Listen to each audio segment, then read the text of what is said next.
What's up, y'all? The title of my poem is The Letter to Mr. Lester. It's a poem on molestation. I want y'all to like and share it. From Letter to Mr. Lester. You thought this day would never come, didn't you? Today's the day I put you on blast. You thought you could just go on with your life and run from your past. You thought you could sweep it under the rug and no one would ever notice until you accepted a friend request from a guy like me, a poet with the heart to expose it. You molested a family member. Yes, this message is for you. 8 out of 10 molesters have themselves been molested too. And even if that person forgave you, have you asked God for forgiveness? No, you just went on about your life and just went on about your business. It could have been an inappropriate touch or an out of line comment. A lot of us needed counseling as kids, but our parents never got it.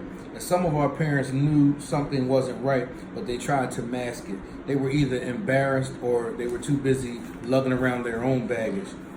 And see, older folks like to blame everything on the younger kids. Some of y'all dropped the ball too, acting like y'all ain't know something was going on, but in reality, y'all knew.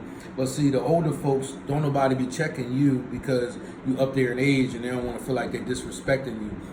And this would sound inappropriate coming from like your own niece or nephew, but here I am to the rescue. Stop keeping family secrets and lying to the ones you claim to love.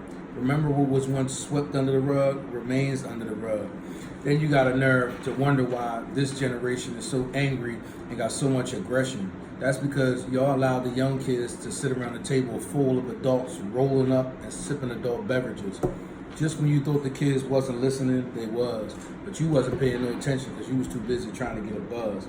Meanwhile, Uncle such and such was sneaking up into your daughter's room and you told her not to snitch. So she was only doing what she was taught to do.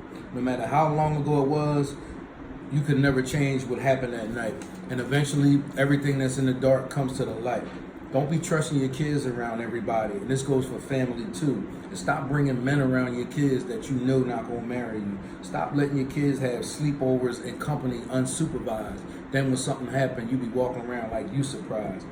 Don't be walking around talking about how you keep it real and how you keep it 100, yet you scared to deal with major issues that happened in your past that's never been confronted.